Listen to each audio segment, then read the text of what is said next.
সদানন্দে সেদিন মুখ দিয়ে কোনো কথাই বেরোলো না। আসলে সদানন্দ বুঝতেই পারেনি সমরজিৎবাবু তাকে এই ধরনের একটা অফার দেবেন। তাই সে হতভম্ব হয়ে গিয়েছিল। অনেকক্ষণ চুপ ছিল। তারপর অনেক কষ্টে বললে, কিন্তু এই কথা আমাকে বলবার আগে আপনি কি সব দিক বিবেচনা করে দেখেছেন? হ্যাঁ, আমি সব দিক ভেবেই দেখেছি। যেদিন থেকে তুমি এখানে এসেছো সেই দিন থেকেই আমি ভেবেছি। ভেবে ভেবে আমি এই সিদ্ধান্তে পৌঁছেছি শেষ পর্যন্ত। আমি জানি তুমি ব্রাহ্মণ আর আমি শূদ্র। তুমি বিবাহিত, তোমার অভিভাবকরাও আছেন, আমি তাও ভেবেছি। তারপর মহেশকে তোমাদের দেশে পাঠিয়ে অন্যান্য সব খবর সংগ্রহ করেছি। তারপরেও আমি তোমাকে এই প্রস্তাব দিচ্ছি। সদানন্দ বললে, এ সম্বন্ধে আমাকে একটু ভাবতে সময় দিন কাকাবাবু। আমি এক্ষুনি এই সম্বন্ধে কোনো কথা দিতে পারছি না। সমরজিৎবাবু বললেন, না, তোমাকে আর ভাবতে কোনো সময় দেব না, এক্ষুনি তোমায় মত দিতে হবে। সদানন্দ বললে, এক্ষুনি মত কি করে দিই বলুন? আপনার ছেলেকেও তো জিজ্ঞেস করতে হবে তিনি রাজি আছেন কিনা। ছেলে? আমার ছেলে? যার কথা বলছো সে আমার ছেলে নয়, সে কুলাঙ্গার। তাকে আবার কি জিজ্ঞেস করব? জানো তুমি, সে মদ্যপ, লম্পট, চরিত্রহীন। অমন সোনার প্রতিমা তাকে বিয়ে দিয়েছি, তবুও সে রাত্রে বাড়িতে আসে না, অন্য আরেকটা সংসার করে বসে আছে। অমন ছেলেকে আমি জিজ্ঞেস করব? সে কি মানুষ যে তাকে আমি জিজ্ঞেস করব? আমার বৌমাকে তুমি দেখোনি। বিয়ে হওয়ার পর থেকে আমার বৌমার মুখে কেউ কখনো হাসি দেখেনি, তা জানো? ছেলে যে শুধু আমাদের জীবনে নষ্ট করেছে তা না, বৌমার জীবনটাও নষ্ট করে দিয়েছে। আমার বৌমার জন্য আমার বড় কষ্ট হয়। মনে হয় তার কষ্টের জন্য বুঝি আমিই দায়ী। বৌমা সারা দিন কারো সঙ্গে কথা বলে না, কেউ তার মুখও দেখতে পায় না। আর এই দুঃখ তো আমার জন্যই। আমি তো ওই বউকে ছেলের সঙ্গে বিয়ে দিয়ে ঘরে এনেছি। সদানন্দ বললে, কিন্তু তবুও সব শোনার পর আপনার ছেলে যদি আপত্তি করেন? আপত্তি করলে করবে, কিন্তু আমার জিনিস আমি যাকে খুশি দিয়ে যাব, তাতে তার কিসের আপত্তি আছে? সেটা জানবার আমার কোনো দরকার নেই, আর জানতেও চাই না। কিন্তু তার সঙ্গে আমার এই বিরোধটা বাঁধিয়ে দরকারটা কি? আমি তো এসবের কিছুই চাই না, আমার এসব দরকারও নেই। অথচ এই নিয়েই হয়তো তিনি ঝগড়া বিবাদ মামলা করবেন, তখন কি হবে? আর তাছাড়া তারপর তিনি বিবাহিত। তাকে যদি আপনি ত্যাগ করেন তাহলে তো এ বাড়ি তাকেও ত্যাগ করতে হবে। নিশ্চয়ই ত্যাগ করতে হবে, তাকে আমি আর এই বাড়িতে থাকতে দেব না। সদানন্দ যেন মহা বিপদে পড়ল। এ কি বিপত্তি? বললে, কিন্তু তার স্ত্রী, তার সহধর্মিণী? সমরজিৎবাবু বললেন, তুমি কি ভেবেছ আমি সেই কথা ভাবিনি? সে ব্যবস্থাও আমি করে রেখেছি। তার যাবজ্জীবন ভরণ পোষণের জন্য যা কিছু করা প্রয়োজন তার সমস্ত ব্যবস্থাই আমি করে যাব। তিনি ইচ্ছে করলে এ বাড়িতে একটা অংশে থাকতেও পারেন, আর তার যদি অভিরুচি হয় তিনি তার স্বামীর সঙ্গে চলে যেতে পারেন। তার ভবিষ্যতের জন্য আমার একটা দায়িত্ব আছে বলেই আমি এটা করছি। এই বলেই গৃহিণীর দিকে চেয়ে বললেন, আমার সেই দলিলটা কোথায়? কাকিমা বললে, তোমার বালিশের তলায়, দেখো, ওখানেই রেখে দিয়েছে। দলিলটা সমরজিৎবাবু নিজেই বালিশের তলা থেকে বার করে সামনে খুললেন। বললেন, এই দেখো, উকিলকে দিয়ে আমি সব কিছু পাকা করিয়ে রেখে দিয়েছি, তোমার নামটাও বসিয়ে দিয়েছি এখানে। তুমি শুধু রাজি হলে তোমার সইটা এখানে নিয়ে নেব, কালই উকিলবাবু এখানে আসবেন। তা তুমি রাজি তো? সদানন্দ চুপ করে রইল। বলো, রাজি তো? সদানন্দ বললে, আমাকে ক্ষমা করবেন কাকাবাবু, আমি রাজি হতে পারলাম না। সমরজিৎবাবু বিস্ময় হতবাক হয়ে খানিকক্ষণ সদানন্দের মুখের দিকে চেয়ে রইলেন।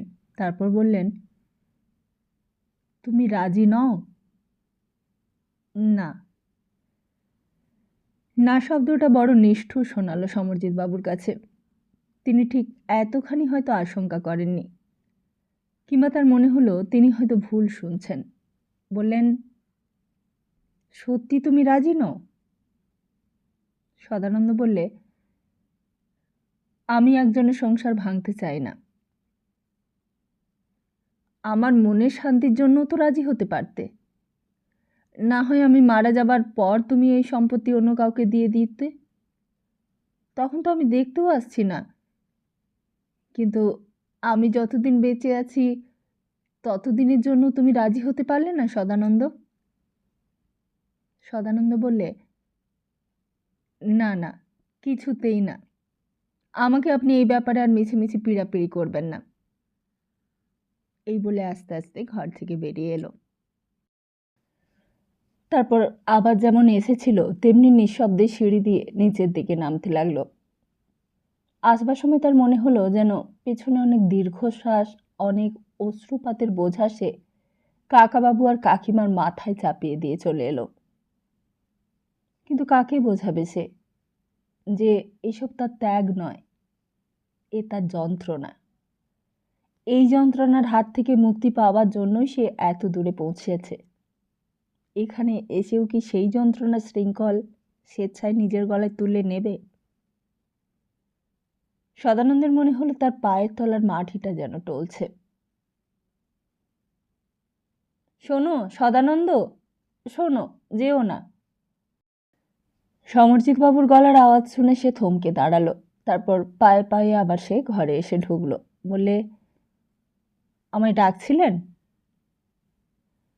তুমি কিরকম ছেলে আমি বুঝতে পারছি না সদানন্দ।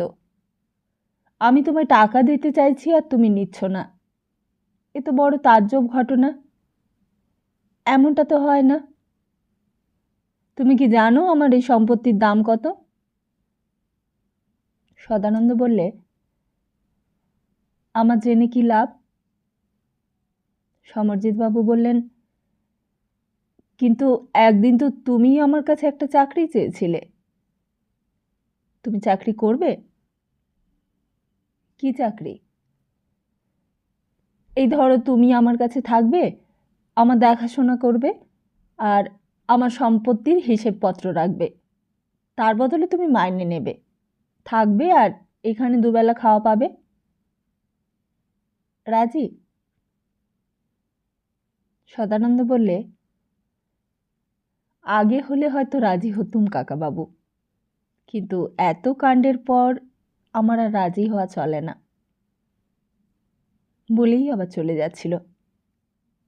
কাকিমা বললে, তাহলে বাবা, তোমার কাকাবাবু তো আজ কিছুই খাবেন না, তুমিও যখন খেলে না। সদানন্দ বললে, আমার আর এসব কথা নিয়ে আলোচনা করতে ভালো লাগছে না কাকিমা। কেবলই মনে হচ্ছে আপনারা আমাকে আষ্টে পৃষ্ঠে বেঁধে রাখতে চাইছেন। আমি তাহলে কিসের জন্য বাড়ি ছেড়ে চলে এসেছি? কিসের অভাব ছিল আমার? আমি কি আমার নিজের বাড়িতে নিজের পরিচয়ে নিজের সংসার নিয়ে আরামে থাকতে পারতুম না? কাকিমা বললে, তা তো সত্যি, তুমি তো সেসব ছেড়েই বা চলে এলে কেন? তা কিসের জন্য বাবা? সদানন্দ বললে, ওসব বললে আপনি বুঝতে পারবেন না। মানুষ কত নীচ হতে পারে তা আপনি জানেন না। আপনারা আপনাদের ছেলেকে দেখেছেন, ভাবছেন অত বড় নীচ মানুষ বুঝি আর নেই। কিন্তু আমার ঠাকুরদাকে তো দেখেননি, তাহলে বুঝতেন পশুরাও বোধহয় তার চেয়ে ভালো। আমার ঠাকুরদার তুলনায় আপনার ছেলে তো দেবতা। তাই আপনারা যখন তার নিন্দে করছিলেন, আমি তখন মনে মনে হাসছিলুম আর ভাবছিলুম, আপনারা যদি আমার ঠাকুরদাকে দেখতেন, আমার বাবাকে দেখতেন, তাহলে কি বলতেন? আমার লজ্জা যে আমি সেই বংশেরই ছেলে। বলেই সদানন্দ 2 হাতে মুখ ঢাকল। কাকিমা বললে, কিন্তু বৌমাকে ছেড়ে যে চলে এলে, তাকে কি দেখবে? তার কি করে চলবে? কি নিয়ে থাকবে সে? ছেড়ে চলে না এসে কি করব বলুন? তার সঙ্গে সংসার করলে আমি শুধু চৌধুরী বংশ বৃদ্ধি করা ছাড়া তো আর কিছুই করতে পারতুম না। তা তুমিও তো বাপের একমাত্র ছেলে। আপনারা কেউই বুঝবেন না কাকিমা। আমার যন্ত্রণার কথাটা বোধহয় কেউই বুঝবে না। আমি কাকাবাবুর সঙ্গে যখন এইখানে চলে এসেছিলুম, তখন ভেবেছিলুম এখানে এসে অন্তত একটা চাকরি জোগাড় করে নিয়ে যে কটা দিন বাঁচি কাটিয়ে দেওয়া যাবে। কিন্তু তাও আমার আর হলো না। আমি এখানে এসেও আবার একটা বাঁধনে জড়িয়ে পড়লাম। এখন আমি কি করি বলুন তো? আপনারা এমনভাবে আমাকে ভালোবাসবেন, এ তো আমি ভাবতেও পারিনি। আপনারা কেন আমায় এত ভালোবাসলেন? আপনারা কেন আমায় এত আপনার করে নিলেন? আপনারা কেন আমায় আপনাদের নিজের সর্বস্ব দিতে চাইছেন? কেন? কেন ক্ষতি করছেন আমার? বলতে বলতে সদানন্দের চোখ দুটো লাল হয়ে উঠল, যেন জ্বালা করতে লাগলো। সদানন্দ চোখ দুটো কাপড় দিয়ে মুছে নিয়ে আবার বলতে লাগলো, আমার অনেক দুর্ভাগ্য যে আমি নবাবগঞ্জের চৌধুরী বংশে জন্মেছি। না হলে আর আমাকে এই এত দুর্ভোগ সইতে হতো না, এই পাপ চোখ দিয়ে দেখতে হতো না। তার বদলে যদি আপনাদের এই সংসারে জন্মাতুম, পৃথিবীতে কার কি ক্ষতিটা হতো বলুন তো? আমি নিজের জন্মের অধিকারী এই যা কিছু সব ভোগ দখল করতুম, কারোর কিছু বলবারও থাকতো না, আর বাড়ি ছেড়ে পালাবারও দরকার হতো না। কাকিমা বললে, তাহলে আর কোনো কথাই তো ছিল না বাবা। তাহলে আর ভেবে ভেবে তোমার কাকাবাবুর এই রকম শরীর খারাপও হতো না। আর সে আর কি, কপাল বাবা, আমাদেরই কপাল। নইলে তোমার মতো ছেলে থাকলে কি আমাদের এত কষ্ট? সমরজিৎবাবু উঠে বসেছিলেন এতক্ষণ, এইবার শুয়ে পড়লেন। কীরকম যেন ছটফট করতে লাগলেন। কাকিমা কাছে গেল, বলে, কি হলো? কষ্ট হচ্ছে তোমার? বুকে হাত বুলিয়ে দেব? মহেশ বাইরেই দাঁড়িয়েছিল। বাবুর কষ্ট দেখে সে এবার কাছে এগিয়ে এলো। সবাই সমরজিৎবাবুর সামনে গিয়ে মুখের কাছে মুখ নিয়ে গেল। কাকিমা বললে, কিছু খাবে? ওষুধ এনে দেব? সমরজিৎবাবু মাথা নাড়লেন, অর্থাৎ না। কিছুতেই খাবে না? সদানন্দ অসহায়ের মতো চুপ করে দাঁড়িয়ে রইল। কাকিমা সদানন্দের দিকে চেয়ে বললে, তুমি একটু বলো না বাবা, তুমি বললেই উনি ওষুধ খাবেন। ডাক্তার অত করে বলে গেছে, তবু উনি কিছুই খাননি। ডাক্তার ছানা খেতে বলেছিলেন, তাও তৈরি করিয়েছি। সকাল থেকে বকাবকিতে সেসব কিছুই মুখে দিলেন না। সদানন্দ কাকাবাবুর সামনে গিয়ে বললে, কাকাবাবু, ওষুধটা খেয়ে নিন না। সমরজিৎবাবু আবার মাথা নাড়লেন, না। সদানন্দ আবার বললে, ডাক্তারবাবুকে কি আবার ডেকে আনা হবে কাকাবাবু? মহেশ যাবে ডাক্তারবাবুকে ডাকতে? সমরজিৎবাবু তখনও সেই একইভাবে মাথা নাড়তে লাগলেন, না। কি যে হলো, সেই ভোরবেলা থেকে উঠে শুরু করে এই সংসারে যেন ঝড় বয়ে গেল। কিন্তু তার পরিণতি যে এমন হবে তা আর কে জানত। সদানন্দ কি যে করবে বুঝতেই পারলে না। কাকিমার দিকে চেয়ে বললে, আপনি একটু বলুন না কাকিমা, আপনার কথা হয়তো কাকাবাবু শুনবেন। কাকিমা বললেন, আমার কথা শুনবে না বাবা, বরং তুমিই বলো। তোমাকে বড্ড ভালোবাসেন উনি, তোমার কথায় আপত্তি করতে পারবেন না।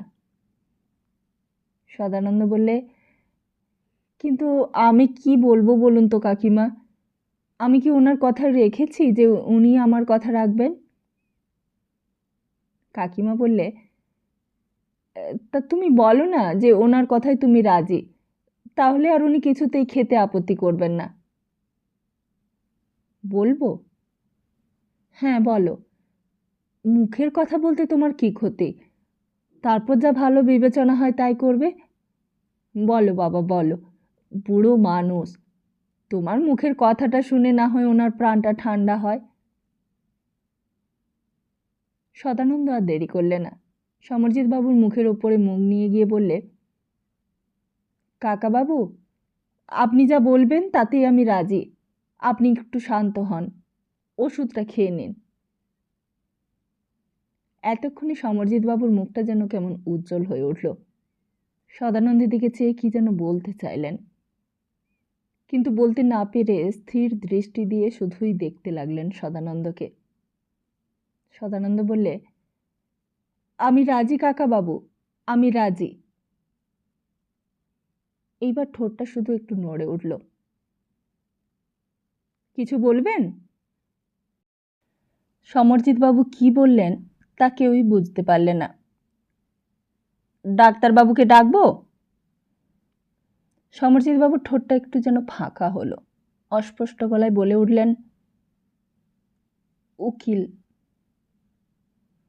এতক্ষণে সবাই বুঝতে পারলে। মহেশ উকিলবাবুকে ডাকতে গেল। তারপর যখন উকিলবাবু এলো তখন আরও অনেক বেলা হয়ে গেছে। তখন অনেকটা সামলে নিয়েছেন তিনি। বালিশের তলা থেকে সেই দলিলটা বেরোলো, উইল বেরোলো। সমরজিৎবাবু সই করাই ছিল, সেইখানে উকিলবাবুও নিজেই সই করলেন। সদানন্দকেও একটা সই দিতে হলো। সমরজিৎবাবুর এবং তাঁর স্ত্রীর অবর্তমানে তার যাবতীয় স্থাবর অস্থাবর সম্পত্তির উত্তরাধিকারী হবে শ্রীমান সদানন্দ চৌধুরী। নিবাস নবাবগঞ্জ, স্টেশন রেলবাজার, থানা হাঁসখালি, জেলা নদিয়া। আর তাঁর পালিত পুত্র শ্রীমান সুশীল সামন্তকে সমস্ত অধিকার হইতে বঞ্চিত করিয়া, ইত্যাদি ইত্যাদি। সমস্ত ঘটনাটা যখন মিটল তখন বউবাজারে বিকেল গড়িয়ে সন্ধে হয়ে গেছে। নবাবগঞ্জে অত সকাল সকাল সন্ধে হয় না। সমরজিৎবাবুকে ওষুধ খাইয়ে সকলেরই খাওয়া দাওয়া সেরে রান্নাঘরের পাড় উঠতে আরও অন্ধকার হয়ে গেল। সমরজিৎবাবু তখন নিশ্চিন্তে ঘুমোচ্ছেন। কাকিমা বললেন, তুমি এবার শুতে যাও বাবা, আমি তো আছি, তোমার সারাদিন অনেক খাটুনি গেছে। নিজের ঘরে এসে সদানন্দ বিছানায় গা এলিয়ে দিয়েছে। আলোটা নিভিয়ে দেবার কথাও তার খেয়াল হলো না। এ কি করলে সে? নয়নতারার জীবনটা নষ্ট করে দিয়ে সে এইখানে এই সমরজিৎবাবুর সম্পত্তির উত্তরাধিকারী হয়ে জীবন কাটাবে নাকি?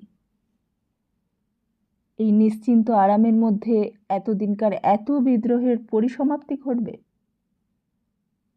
তাহলে নবাবগঞ্জই বা কী দোষ করল?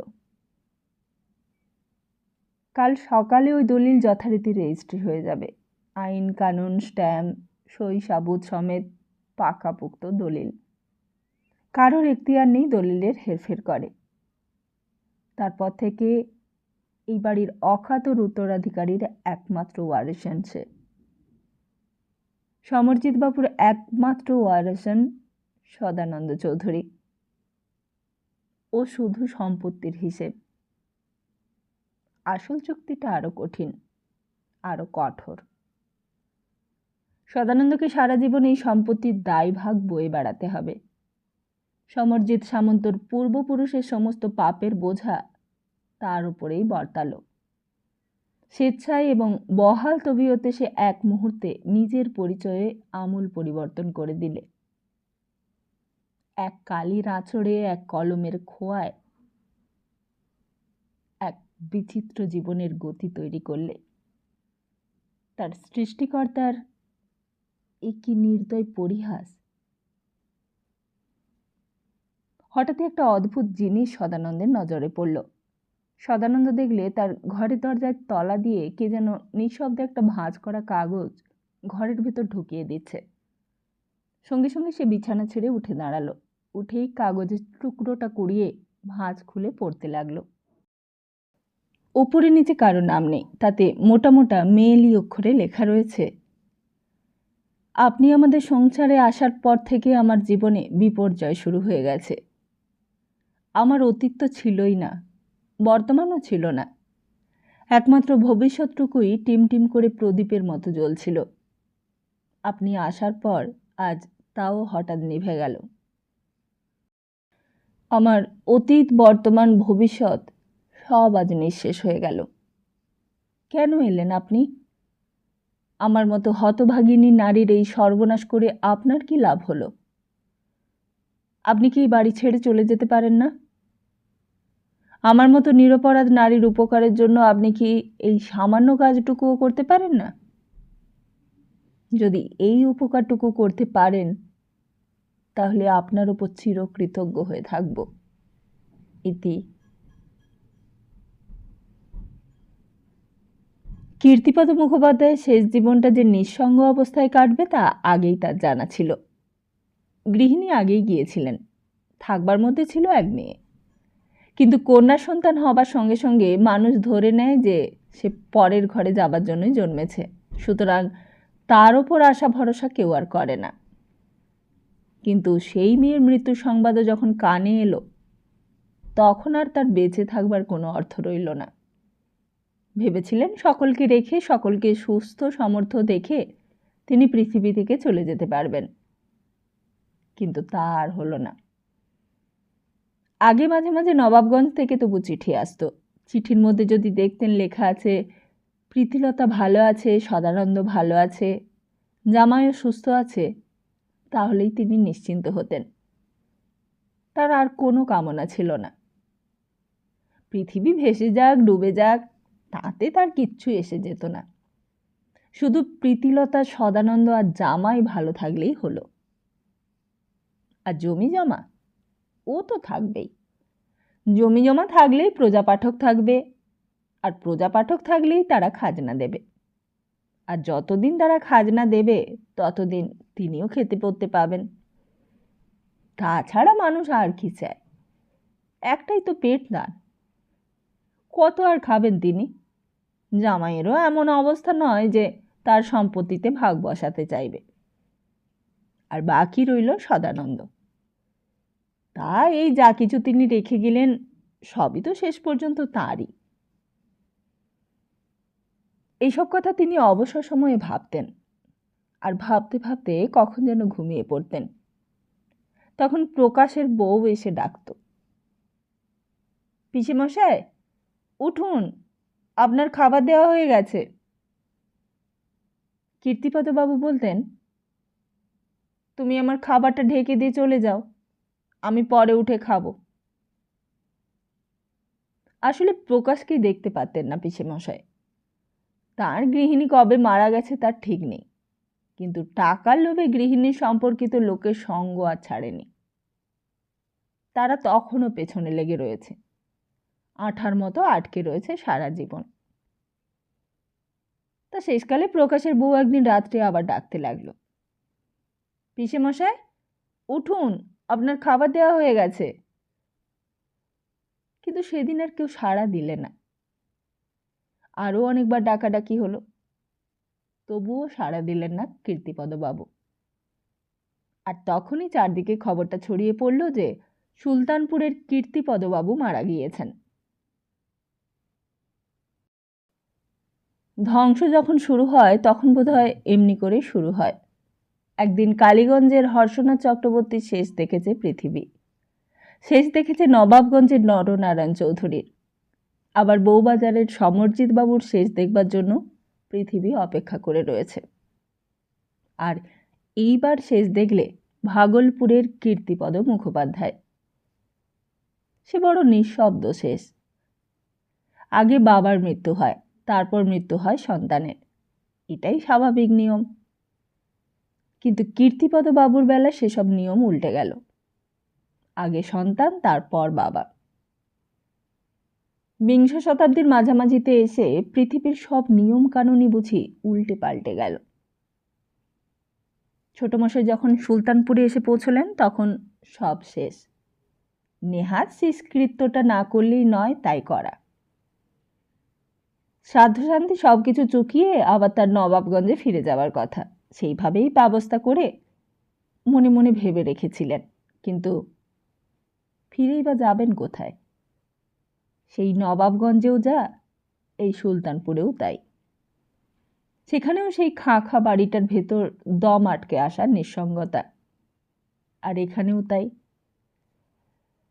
শ্বশুরমশাইয়ের বিরাট বাড়িটা রন্ধ্রে রন্ধ্রে যেন ছোটমশাই তার দীর্ঘশ্বাসের নিঃশব্দ আর্তনাদ শুনতে পেলেন। খাতা পত্র, দলিল, দস্তাবেজ সব দেখে স্তম্ভিত হয়ে গেলেন। এত সম্পত্তি, এত ঐশ্বর্য, এত জমি জমার মালিক ছিলেন তার শ্বশুর। এ তো বোধহয় আগে কল্পনা করতে পারেননি তিনি। এখন সব কিছুর মালিক তাহলে তিনি একলাই। একজন বৃদ্ধ লোক সেদিন খোঁড়াতে খোঁড়াতে সামনে এলো। কে কে তুমি? পেন নাম হই ঠাকুরমশাই। আমি একজন গরিব ব্রাহ্মণ, এই গ্রামের। অধীনের নাম শ্রী নিরাপদ চক্রবর্তী, আপনারই প্রজা। তা কি চাই তোমার, বলো। আসলে মুখুজ্জে মশাইয়ের কাছে আমার মোয়াশোহারা বরাদ্দ ছিল, ওই 3 টাকা করে। তিনি প্রতি মাসেই আমাকে টাকাটা দিতেন। ছোটমশাই রেগে উঠলেন, বললেন, যিনি আপনাকে টাকা দিতেন তিনি এখন আর নেই। তিনি থাকলে নিশ্চয়ই আপনাকে মাসোহারা দিয়ে যেতেন, কিন্তু এখন আমি আর ওসব দিতে পারবো না। নিরাপদ চক্রবর্তী বললেন, আগে তিনি ছিলেন আমাদের মা বাপ, তিনি নেই, এখন আপনিই আমাদের মা বাপ, তাই আপনার কাছেই হাত পাতছি। দিলে গরিবের বড় উপকার হতো। বিরক্ত হয়ে ছোটমশাই বাক্স থেকে একটা টাকা বার করে বৃদ্ধকে দিলেন। বললেন, যান, এর বেশি আর হবে না, এটা নিয়ে খুশি হয়ে চলে যান। নিরাপদ চক্রবর্তী টাকাটা হাতে পেয়ে নিয়ে আশীর্বাদ করতে করতে চলে গেল। ছোটমশাই ভাবলেন, আপদে শান্তি হলো। কিন্তু বিপদ শুরু হলো তারপর দিন থেকে। পরের দিন সকাল সকালই দলে দলে লোক আসতে শুরু করলো। একজন আসে তো পিছু পিছু আরেকজন। সকলের একই আর্জি, টাকা। মুখুজ্জে মশাই নাকি সবাইকে জীবদ্দশায় সাহায্য করতেন, আর সেই সাহায্য তার মৃত্যুর সঙ্গে সঙ্গে যেন বন্ধ না হয়ে যায়, এটাই তাদের মিনতি। তা সুলতানপুরের মানুষ যে এত ভিখিরি তা জানলে বোধহয় ছোটমশাই আগের থেকেই সাবধান হয়ে যেতেন। বললেন, আপনারা কি টাকার গাছ পেয়েছেন আমাকে? আমার শ্বশুরমশাইয়ের কেউ ছিল না, তাই তিনি দিতে পারতেন, কিন্তু আমার তো আর তা নয়। আমার নবাবগঞ্জে সংসার রয়েছে, সেখানেও আমাকে খরচ করতে হয়। একজন বললে, তাহলে নিরাপদ চক্রবর্তী মশাইকে কালকে দিলেন কেন? হঠাৎই কোথা থেকে একজন ষণ্ডা মার্কা লোক এসে হাজির হলো। হাজির হয়েই সকলকে তাড়া করলে, যান যান যান, আপনারা যান এখান থেকে। ঠাকুর মশাই এসেছেন এখানে, শোকে দুঃখে এখন তিনি কাতর হয়ে রয়েছেন, আর এই সময়েই কিনা তাকে বিরক্তি করা। যান যান যান। বলতে গেলে সেই সকলকে তাড়িয়ে দিতে তবে ঠান্ডা হলো। একান্তে অত্যন্ত শুভাকাঙ্ক্ষীর মতোই কাছে এসে বললে, শুনুন ঠাকুরমশাই, এই সুলতানপুরের লোকগুলো বড় নদ ছাড়, বড্ড পাজি, কাউকেই একটা পয়সাও দেবেন না। দেখছে আপনি ভালো লোক, তাই একেবারে পেয়ে বসেছে। আপনি এখানে নতুন লোক, কাউকেই চেনেন না, তা আপনি যদি এমন করে দান খয়রাত শুরু করেন তাহলে বড় বিপদে পড়বেন। আপনার জীবন একেবারে অতিষ্ঠ করে তুলবে এরা। আমি যাকে যাকে দিতে বলবো কেবল আপনি তাকে তাকেই দিবেন। ছোটমশাই হঠাৎ অতি আত্মীয়তার সাবধান বাণীতে অবাক হয়ে গেলেন। বললেন, তা আপনি কে? আপনাকে তো আমি চিনতে পারছি না। লোকটা বললে, চিনবেন চিনবেন, আপনার শ্বশুরমশাই আমার পরামর্শ ছাড়া এক পাও নড়তেন না। হঠাৎ দরকার হলে রাত বিরেতেও আমাকে ডাকতেন, বলতেন, অশ্বিনী, একবার আমার কাছে এসো তো, একটা পরামর্শ আছে। তা তিনি এখন স্বর্গে চলে গিয়েছেন, এবার থেকে আপনিও ডাকবেন। তা খাওয়া দাওয়ার কি ব্যবস্থা হয়েছে আপনার?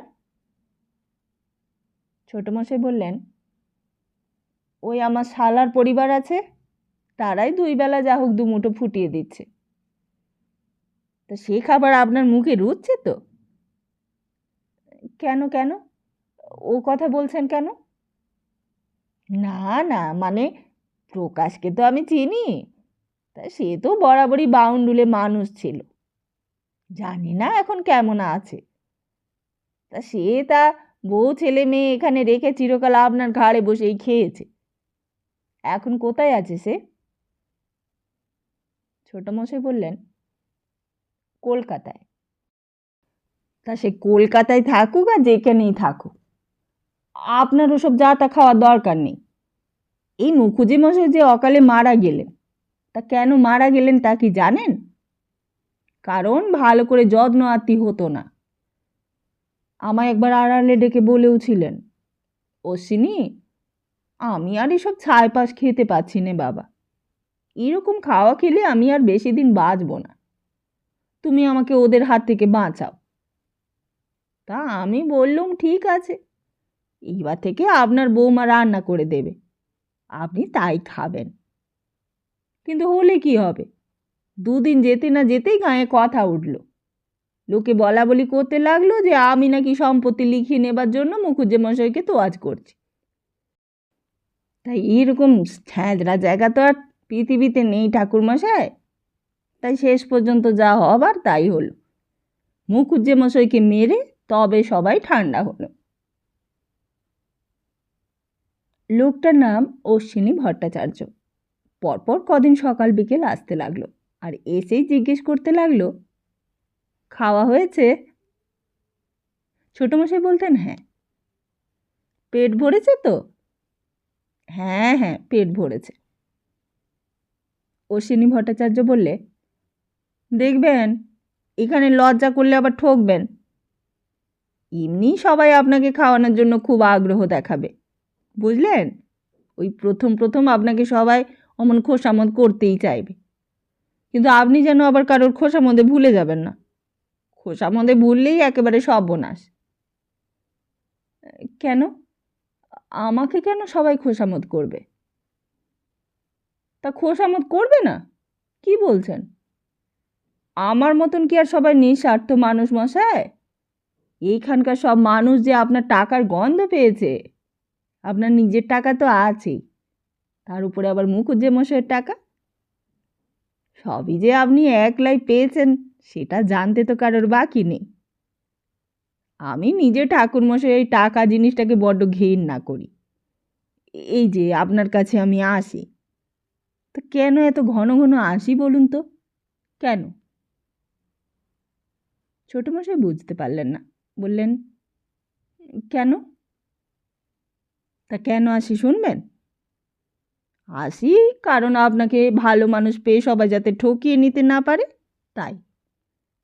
সুলতানপুরের লোক তো কেউ ভালো নয় ঠাকুরমশাই, ওই মুখুজ্জে মশাইকেও তো ঠিক এইরকমই ঠকাতো, আমি ছিলাম বলেই তিনি বেঁচে গেছেন, নইলে কি ভাবছেন এসব কিছু থাকতো? সব 10 ভূতে লুটে পুটে চেটে খেয়ে নিত। তা অশ্বিনী ভট্টাচার্য রোজ সকালবেলাতেই এসেই জিজ্ঞেস করত, কেমন আছেন ঠাকুরমশাই আজ? তা সেই দিন ছোটমশাই শরীরটা ভালো ছিল না, বললেন, তেমন ভালো নয়। অশ্বিনী ভট্টাচার্য চিন্তিত হয়ে উঠল, কেন ভালো নয় কেন? খাওয়া দাওয়া ভালো হচ্ছে না নিশ্চয়ই? এই জোয়ান বয়সে ভালো করে না খেলে শরীরটা ভালো থাকবে কেমন করে? দুধ খাচ্ছেন? ছোটমশাই বললেন, দুধ? দুধ এখানে কে দেবে? কেন? দুধ এখানে কে দেবে মানে কি? ছি ছি ছি ছি, লজ্জার কথা। আপনি তো গায়ের জমিদারও বটে, আবার জামাইও বটে, তা আপনি দুধ খেতে পারবেন না? কটা গরু চান বলুন না আপনি, আমি গরু জোগাড় করে দেব। গরুর কি আর অভাব সুলতানপুরে? টাকা ফেললে এখানে কি না পাওয়া যায়। ছোটমশাই বললেন, না না, গরু টরু আমার দরকার নেই। আমি তো আর সুলতানপুরে থাকতে আসিনি, ওই নবাবগঞ্জে আমার নিজের কত গরু রয়েছে। আচ্ছা দাঁড়ান, কাল থেকে আপনাকে দুধের ব্যবস্থা করে দিচ্ছি আমি। এই বলেই উঠে চলে গেল। পরদিন সকালে আবার এসে হাজির, সঙ্গে একটি মেয়ে। মেয়েটির হাতে একটি দুধের গিলাস। ছোটমশাই চমকে উঠলেন, এ আবার কে? পেন নাম কর, পেন নাম কর, পেন নাম কর। দুধের গিলাসটা আগে রেখে ঠাকুরমশাইকে পেন নাম কর। মোটা আটপৌড়ে একটা তাঁতে শাড়ি গায়ে জড়িয়ে দুধের গিলাস নিয়ে মেয়েটা একপাশে দাঁড়িয়েছিল। গিলাসটা তক্তপোশের ওপর রেখে ছোটমশাইকে গড় হয়ে প্রণাম করতে যাচ্ছিল, কিন্তু ছোটমশাই দুই হাত বাড়িয়ে বাধা দিতে গেলেন। বললেন, থাক। অশ্বিনী ধমকে উঠল, কেন? থাকবে কেন ঠাকুরমশাই? কর পুটি কর, পেন নাম কর। পেন নাম করলে তো 7 জন্ম সার্থক হবে। এমন বামুন ঠাকুর এই তল্লাটে আর পাবি নে। বাপের কথায় পুটি ছোটমশাইয়ের পায়ের বুড়ো আঙুল ছুঁয়ে প্রণাম করল। ছোটমশাই ভালো করে দেখলেন মেয়েটাকে, বেশ আঁটো সাঁটো করে খোপা বাঁধা, দেহটাও তার খোপার মতো বেশ আঁটসাঁট, গড়ন পেটানো বেশ। সকালবেলা বেশ সেজেছে গুজেছে। বললেন, এ কে হয় তোমার অশ্বিনী? আগে এ হলো পুটি, আমার মেয়ে। ওর ভালো নাম অবশ্য একটা আছে, তা সেটা ওর গর্ভধারিণী জানতো। হ্যাঁ রে, তোর ভালো নামটা কী রে পুটি? মেয়েটা জোড়োসোড়ো হয়ে বললে, নলিনী। হ্যাঁ হ্যাঁ, মনে পড়েছে, নলিনী। আমরা পুটি বলেই ডাকি। নে, এইবার দুধের গিলাসটা এগিয়ে দেয়। নিন ঠাকুরমশাই, দুধটা একটু খেয়ে নিন। পুটি রোজ ভোরে আপনাকে দুধ দিয়ে যাবে। দুধ না খেলে কি আর শরীর টেকে? ছোটমশাই দুধের গ্লাসটা নিয়ে বললেন, আবার দুধ কেন আনতে গেলে কষ্ট করে অশ্বিনী? দুধ খাইয়ে বাঁচিয়ে রেখে আমাকে আর কি লাভ বলো দেখিনি? আর কার জন্যই বা বেঁচে থাকবো? কেন বেঁচে থাকবো বলতে পারো? এত টাকা করি কাকে দিয়ে যাব? কে আছে আমার? অশ্বিনী রেগে গেল, বললে, ওসব অলুকনে কথা বলবেন না ঠাকুরমশাই। আপনার সম্পত্তি আপনার বংশধরেরাই না ভোগ দখল করবে। আমার বংশধর? আমার বংশধর আবার কোথায়? অশ্বিনী ভট্টাচার্য বললেন, সে কি, বংশধর নেই বলে কি আপনি শরীরটাও ঠিক রাখবেন না? কি বলছেন আপনি? বংশধর না হয় এখন নেই, কিন্তু বংশধর হতে কতক্ষণ?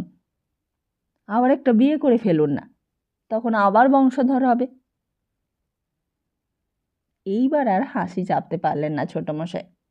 বললেন, কি যে বলো তুমি অশ্বিনী, তার কোনো ঠিক নেই। এই বয়সে আবার বিয়ে? কেন কেন, আপনার আবার বয়সটা এমন কি হয়েছে শুনি? ততক্ষণে দুধ খাওয়া হয়ে গিয়েছিল। গিলাসটা নিয়ে পুটি চলে যাচ্ছিল। অশ্বিনী মেয়ের দিকে চেয়ে বললে, রোজ ভোরে এমনি করে দুধ নিয়ে আসবি, বুঝলি? মনে থাকে যেন, ভুলিস না যেন, যা। পুটি চলে গেল, কিন্তু অশ্বিনী গেল না।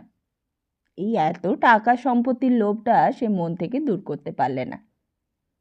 আর সেদিন থেকেই পুটি রোজ ভোরবেলা এসে দুধ দিয়ে যেতে লাগলো, এক্কেবারে টাটকা গরুর দুধ। সেই রকম দুধ খেয়ে ছোটমশাইয়ের শরীরটা বেশ কদিনের মধ্যেই চাঙ্গা হয়ে উঠতে লাগলো। আবার বেশ কাজ করতেও ইচ্ছে হলো, মনেও বল পেলেন। এত শোক দুঃখ সব ভুলে যেতে লাগলেন। আর গরম দুধ খাইয়ে পুটি চলে যেতেই অশ্বিনী এসে হাজির হতো। অশ্বিনী ভট্টাচার্য আসার পর থেকে বাজে লোকেদের আনাগোনা একেবারেই বন্ধ হয়ে গেল। বাজে লোকেরা বাজে কথা বলে আর ছোট মশাইয়ের কাছ থেকে কিছুই খসাতে পারত না। অশ্বিনী ভট্টাচার্য একাই তখন মালিক, একাই তখন মালিকের রক্ষাকর্তা। কিন্তু সব পণ্ড করে দিল ওই প্রকাশ। অশ্বিনী ভট্টাচার্য তখন কিছুই জানে না, বড় আনন্দেই তার দিন কাটছে। একবার যদি কোনো রকমের মেয়েটাকে ছোট মশাইয়ের গলায় ঝুলিয়ে দিতে পারে, ব্যাস, তাহলে আর কোনো চিন্তা নেই। তখন আর কে তাকে পায়? তখন এই সুলতানপুরের আর নবাবগঞ্জের বুকের ওপর বসে সকলের দাঁড়িয়ে ওবড়াবে, আর এটাই তার জীবনের বড় জয়। তা সেদিনও ভাগলপুরে সকাল হয়েছে অন্যদিনকার মতো। সেদিনও অশ্বিনী ভট্টাচার্য পুটিকে সকাল সকাল ঘুম থেকে উঠিয়েই দুধ আনতে পাঠিয়েছে, আর তারপর সেই দুধ উনুনে জাল দেওয়া হয়েছে। তারপর সেজে গুজে ছোট মশাইকে সেই দুধ আবার খাওয়াতেও গেছে। প্রকাশ রায় তখন ট্রেন থেকে নামলো, নেমে আর বিশেষ দেরি করেনি। সেখান থেকে সোজা একেবারে সুলতানপুরে। তাড়াতাড়ি রিক্সা থেকে নেমেই বাড়িটাই ঢুকে পড়েছে। কতদিন সে সুলতানপুরে আসেনি। আগে বউ ছেলে মেয়ের কাছেই যাওয়া উচিত ছিল, কিন্তু তা তো রইলই, সে তো আর ফসকে যাচ্ছে না। আগে জামাইবাবুর সঙ্গে দেখা না করলেই সর্বনাশ হতে পারে। দিদিও নেই যে শুধু দিদিকে খাতির করলেই চলবে। এখন প্রকাশ রায়ের ভগবানই বলো আর আল্লাহই বলো, সব কিছু ওই জামাইবাবুই। জামাইবাবুই রাগলে তাকে রাখবে, আর জামাইবাবুই মারলে মারবে। কিন্তু জামাইবাবু শোবার ঘরে গিয়ে দেখে অবাক কাণ্ড। আর এমন কাণ্ড যে তাকে দেখতে হবে তা সে কখনো আশা করেনি। দেখে জামাইবাবু একটা ইজি চেয়ারে হেলান দিয়ে দুধ খাচ্ছে, আর একটি মেয়ে পায়ের কাছে বসে জামাইবাবুর পা টিপে দিচ্ছে। ওই অবস্থায় জামাইবাবুকে দেখে প্রকাশ যেন এক মুহূর্তের জন্য আড়ষ্ট হয়ে রইল। আর জামাইবাবুও তেমনি। আর পুঁটির তো আর কথাই নেই। ছোট মশাই সোজা হয়ে বসে পুঁটিকে বললেন, থাক থাক থাক, আর পা টিপতে হবে না। পুঁটি পা ছেড়ে দিয়ে গ্লাসটা নিয়ে চলে যেতে চাইছিল, কিন্তু প্রকাশ তখন পথ বন্ধ করে দাঁড়িয়ে পড়েছে। ঘরের বাইরে যাবার রাস্তা নেই। জিজ্ঞেস করলে, এ কে জামাইবাবু? ছোট মশাই বললেন, এ হলো অশ্বিনী ভট্টাচার্যের মেয়ে। তা তুমি কখন এলে? অশ্বিনী ভট্টাচার্যের মেয়ে? তা সে এখানে কেন? ওই যে দুধ দিতে এসেছে, ওই পাটা কামড়াচ্ছিল কি না, তাই। প্রকাশ বললে, তা পায়ের আর দোষ কি বলুন, পা তো কামড়াবেই, কিন্তু তাই বলে অশ্বিনী ভট্টাচার্যের মেয়ে এসে আপনার পা টিপে দেবে? তা পা টেপবার আর কোনো লোক পেলেন না আপনি? এই সুলতানপুরে আমার আর কে আছে বলো দেখিনি? আর তো কেউই নেই। আর কেউ না থাক, আমি তো রয়েছি। এই বলি পুটিকে তাড়া করলে, বললে, যা তুই যা, বাড়ি যা। পুটি তখন পালাতে পারলে বাঁচে। কিন্তু প্রকাশ আর দেরি করলে না। জামাইবাবুর পায়ের কাছে বসে দুই হাতে তার পা দুটো কেবল কোলে তুলে নিয়ে টিপতে লাগলো। ছোটমশাই ব্যস্ত হয়ে বললেন, তুমি আবার কেন পা টিপতে বসলে? ওমা, তা আপনার পা কামড়াচ্ছে, আমি টিপবো না? কোথাকার কে ওই অশ্বিনী ভট্টাচার্যের মেয়েকে দিয়ে আপনি পা টেপাচ্ছেন? ওর গায়ে কি আর আমার মতো জোর আছে? ছোটমশাই বললেন, না না, থাক থাক, আর টিপতে হবে না। ও আমার পা আর কামড়াচ্ছে না, তুমি পাটা ছাড়ো। বলেই ছোটমশাই নিজে পা দুটো প্রকাশের কোল থেকে টেনে নিলেন। তারপর বললেন, তা তুমি তো ট্রেন থেকে নেমে সোজা এসেছো, যাও এখন যাও, বৌমার সঙ্গে দেখা করে এসো, আমি এখানেই আছি। প্রকাশ উঠল, বললে, আচ্ছা ঠিক আছে, আপনি যেন আবার কোথাও বেরোবেন না, আমি এক্ষুনি আসছি। এই বলেই সে বেরোলো, কিন্তু বাড়ির দিকে নয়, একেবারে সোজা চলে গেল অশ্বিনী ভট্টাচার্যের বাড়ি। আগে জিনিসটার ফায়সালা করা দরকার, তারপর সে নিজের বাড়ি যাবে। অশ্বিনী ভট্টাচার্যের বাড়ির সামনে গিয়ে চেঁচাতে লাগলো, অশ্বিনী, অশ্বিনী। অশ্বিনী বেরিয়ে আসতে প্রকাশ বলে উঠল, বলি কি ভেবেছিস তুই? নিজের রায়বুড়ো মেয়ে পাঠিয়ে দিয়ে ভেবেছিস আমার ভগ্নিপতির ঘাড়ে চাপিয়ে দিবি? আমি তোর মতলব বুঝি না ভেবেছিস? খবরদার বলছি, তোর মেয়ে যদি দুবার ওই মুখো হয় ওর ঠ্যাং খোঁড়া করে দেব, এই তোকে বলে রাখছি। তা অশ্বিনীও কম যায় না, বলে, কি এত বড় আস্পর্ধা তোর? আমার বাড়ি বয়ে তুই গালাগালি দিতে আসিস? আর ততক্ষণে আশেপাশের লোকজনও জমে গিয়েছিল। একজন তেড়ে যায় ওই দিক থেকে, আর একজন তেড়ে আসে এদিক থেকে। সব লোক তখন প্রকাশ রায়ের দলে ভিড়ে গেছে। প্রকাশ চেঁচিয়ে উঠল, আয় আয় দেখি তোর কত তেজ। আমার ভগ্নিপতিকে তো জামাই করা বার করে দিচ্ছে, আয়। কি ভেবেছিস আমি মরে গেছি? নিরাপদ চক্রবর্তী বললে, দেখো না বাবা, অশ্বিনী তোমার ভগ্নিপতির কাছে আমাদের কাউকেই আর ঘেঁষতে দেয় না। ভেবেছে মেয়ের সঙ্গে বিয়ে দিয়ে সব সম্পত্তি গ্রাস করবে। প্রকাশ বললে, করাচ্ছি গ্রাস, দেখাচ্ছি। আমি ছিলুম না বলে এত এত মতলব তলে তলে। আমি এসে দেখি ওর মেয়েটা আমার ভগ্নিপতির পা দুটো কোলে নিয়ে টিপে দিচ্ছে। তার চেয়ে তোর মেয়েকে বাজারের বস্তিতে ভাড়া খাটতে পাঠালি না কেন রে? তাতে মেয়ের রোজগারে আরো বেশি করে পেট ভরতো। এতক্ষণে অশ্বিনী তেলে বেগুনে জ্বলে উঠল। প্রকাশের দিকে ছুটে আসতে আসতে বললে, তবে রে শালা, আমার মেয়ের নামে বদনাম দেওয়া? তোকে আজ মেরেই ফেলবো। তা শেষ পর্যন্ত হয়তো সেখানে একটা রক্তারক্তি কাণ্ডই বেঁধে যেত, কিন্তু তার আগেই বাড়ির ভেতর থেকে পুঁটি এসে বাবাকে জড়িয়ে ধরেছে। বাবা, তুমি ওদের কাছে যেও না, ওরা তোমাকে একলা পেয়ে মেরে ফেলবে। তবে জিনিসটা এরপর আর বেশি দূর গড়ালো না।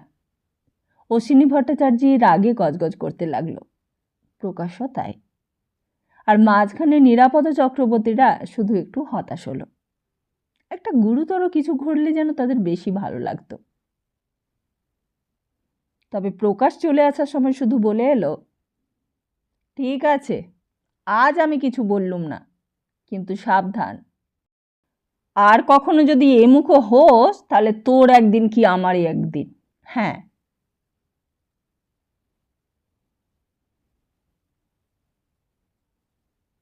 তাহলে আজকের মতো এখানেই শেষ করছি। খুব তাড়াতাড়ি ফিরছি আগামী পর্ব নিয়ে। ততদিন ভালো থাকুন, সুস্থ থাকুন, আর সবাইকে ভালো রাখুন। নমস্কার।